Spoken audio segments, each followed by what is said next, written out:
Hello everybody and welcome back to Gardens and Crystals with me, Wesley Peterson, and today I am going to be working on this overgrown plant bed behind me that is in the area of our garden called the Garden of New Beginnings.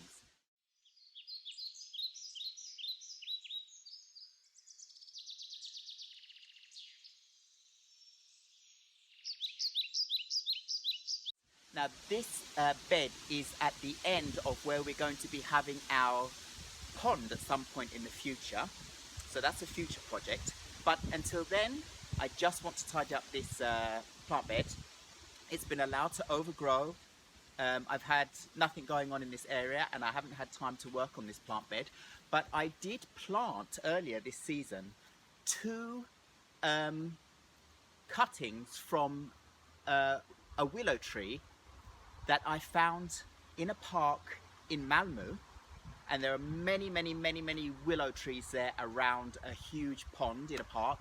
I found these two little stems coming up at the edge of the lake and I thought, you know what? I'd love to have some willow trees here in our garden.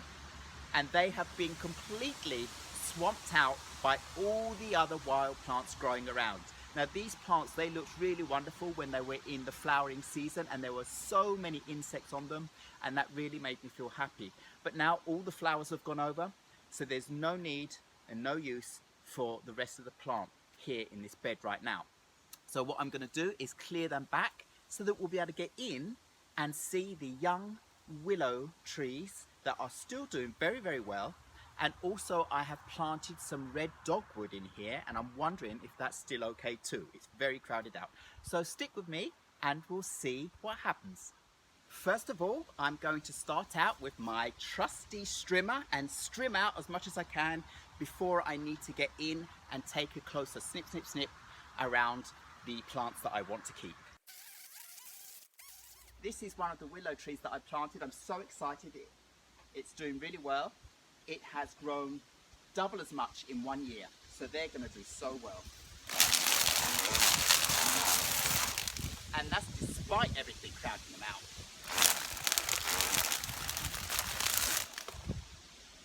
Ow! I just got something in my eye. Things like that can happen when you're in the garden. Be careful, you should really have protective eyeglasses on. I'm just going to go in from the other side. It's hard to get around the last bit here. My other willow tree is there. Can you see me? I'm completely submerged in all this overgrown weeds, and most of it's nettles. So I'm trying not to get stung by them at the same time. Ow! The strimmer is actually having a hard time getting in at the bottom. So I'm going to have to get me another piece of equipment. Well, not equipment, hand tool, the old fashioned style, and get in there. Time to get in and do some chopping.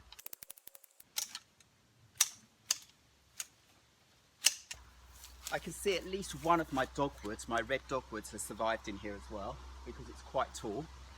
The two willow trees are doing really well. There is a silver birch tree I planted in the middle for now. That was looking fine this summer, but it's already gone over to winter time. All its leaves are gone, but it's still got buds, it's still alive. And that will probably have to be moved anyway at some point when the willow trees grow out even more. There won't be space for all three of those trees.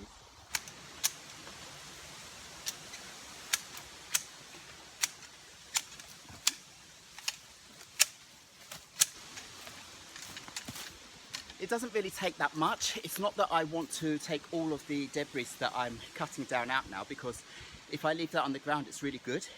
It's going to become a natural insulation on the ground, and also it will be a natural fertilizer for the willow trees through the winter till the next season. So I'm just going to leave all this that I chopped down on the ground because, as I said, this has been a wild bed. It doesn't need to be cleared out. I just need to keep it down, give those plants a little bit of space so that they can flush out and do really well.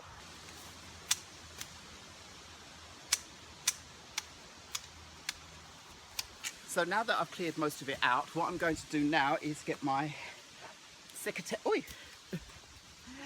if they want to stay in my hand, get my secateurs out, and I want to clear the lower branches around the silver birch tree out and tidy up a little bit around the dogwood I have in there and anything else, so that I can see the basic plants that I want to let grow up, be up, and everything else lay flat.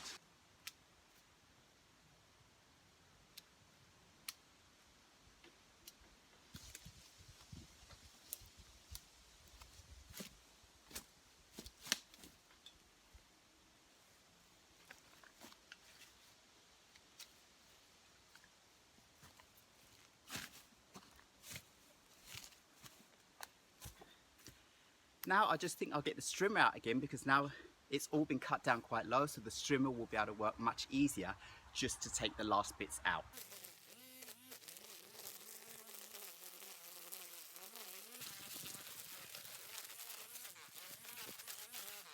Now I have two other pieces of equipment. I have this rake here to help me rake some of these pieces in from the sides, and I have a trusty machete to cut down the last of the high pieces of wild plants on the edge over here.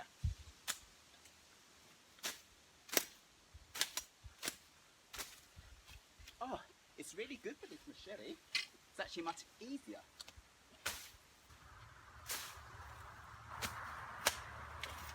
Oh, oh, just fell down into the pond hole that I've already dug. Yeah. Oh, getting the weeds all around me.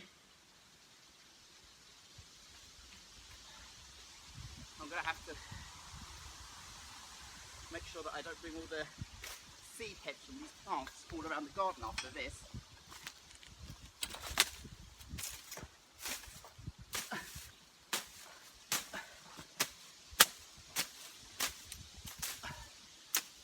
Whew, starting to look a lot better. Got to get over the other side and chop those down.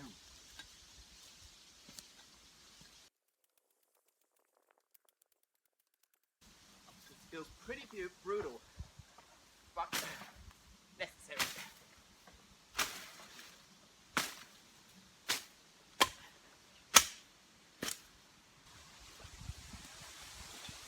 Looking so much better already.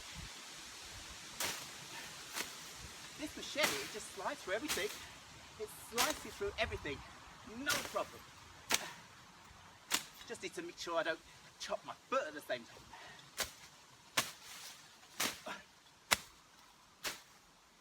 Feels so good. I've sorted this out a bit better.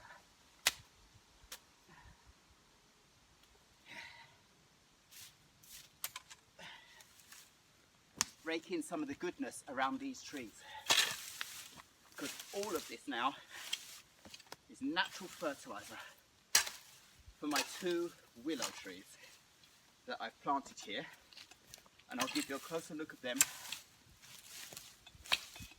when I'm finished here. I like making two little nests around them. Ooh, back in the hole again.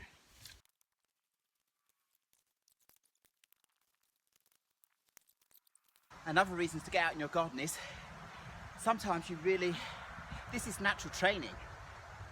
You don't need to get out into the gym when you're doing this. You're using your muscles, you're using your body, you're moving around in all sorts of different ways, and I tell you what, when you go in, you feel tired, but in a fresh way, in a way where you've been out breathing fresh air and you've been in the moment, and you feel refreshed because you've done something good in your own garden. And oh,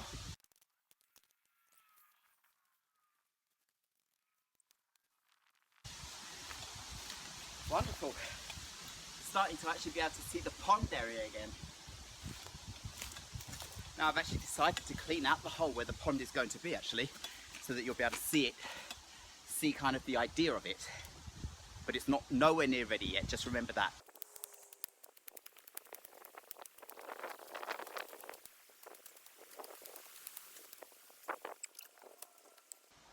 So that's most of it tidied up.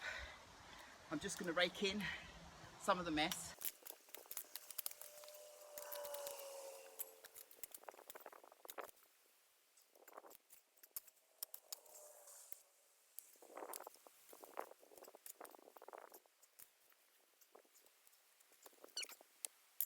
Now I'll get the strimmer and just strim a little bit of the last bit, sweep it over, and that's going to be it. This is nothing that needs to be perfect. This is an area that isn't anywhere near being finished. It's just being started. So everybody, that's it. I have cleared out this area as much as possible for today. I have strimmed the whole area and taken down all of the wild plants as much as possible. I have taken my machete out and I have hacked around all the edges and around the edges of the stones with thicker pieces of wild plants that I couldn't really get up with the strimmer. I have pruned with my secateurs around the tree bottoms, and now I am ready to give you a quick overview of the whole area, and now you'll be able to see the area that is going to be our little heart pond at some time in the future. So for now you just need to use your imagination so you can have a kind of future perspective of what this is going to look like when it's full of water, full of wildlife, and the plants and the trees growing around the edge, and us sitting in our bench over there, relaxing, looking over the water in this part of the Garden of New Beginnings, and then looking out over the wild orchard garden. So let me take you for a quick spin around.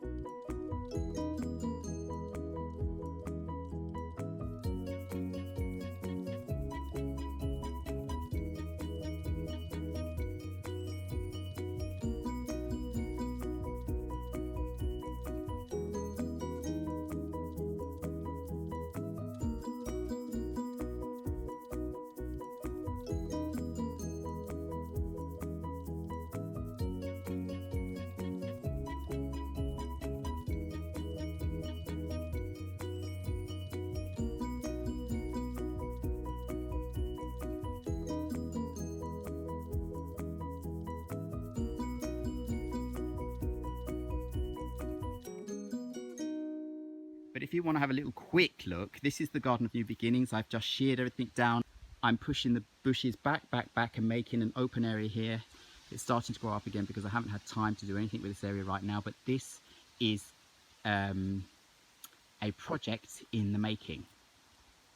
And it's all going to be an area that looks down over Little Heart Pond that is going to be here.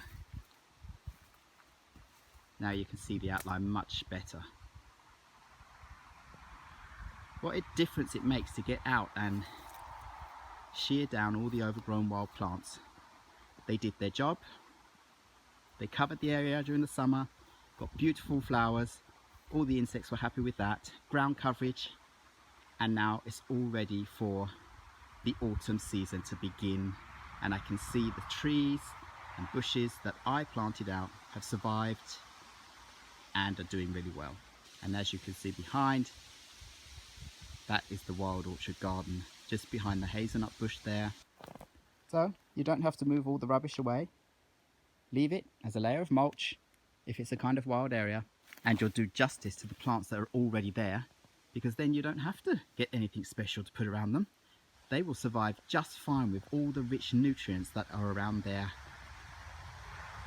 stems and roots now.